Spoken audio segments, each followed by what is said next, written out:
Monsieur le Président, chers collègues, notre groupe exprime ses plus vives inquiétudes à la lecture de cette délibération. Inquiétude quant au déni de l'état des terrains dont s'agit fort pollués. Mathieu Berger vient d'en parler en indiquant que les terrains étaient pollués. Sans détail, il y a un terrain où l'entreprise SADEG était présente avant qui est pollué. Il y a la société Raffinerie du Midi, ce terrain-là est pollué aux hydrocarbures et à la créosote.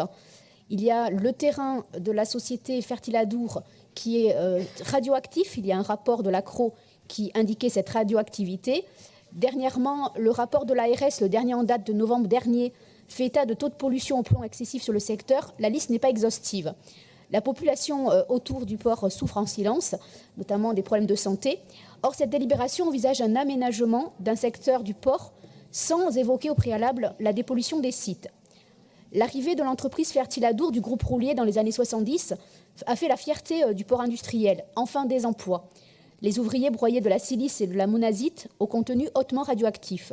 Une fois l'entreprise partie, ni emploi, ni santé. Ni santé pour les habitants autour, pour les ouvriers, ni pour l'environnement durablement souillé. Seulement des friches en déshérence radioactive. C'est un exemple parmi tant d'autres qui illustre qu'il ne peut pas y avoir de choix entre la préservation de l'environnement et les emplois. Il n'y a pas l'économie d'un côté, l'écologie de l'autre. Il n'y a pas de curseur à trouver entre les deux. Il faut à la fois l'économie, les emplois et l'écologie. Ce n'est pas l'un et l'autre. Il n'y a pas d'écologie sans justice sociale. Ce rappel, il est indispensable pour la suite concernant l'aménagement du port de Bayonne. Il conviendra de retenir les leçons du passé quant au choix ultérieur des activités.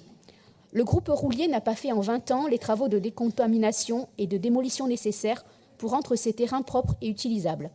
Tout ceci, vous le savez, puisque c'est en vertu du principe pollueur-payeur que la région n'avait pas acheté en l'état les terrains suite à l'alerte des écologistes. Or, dans la délibération, toute cette situation est passée sous silence. Il est fait état d'un projet Néo-Terra compatible, il est fait état donc d'un potentiel de richesse, de création d'emplois.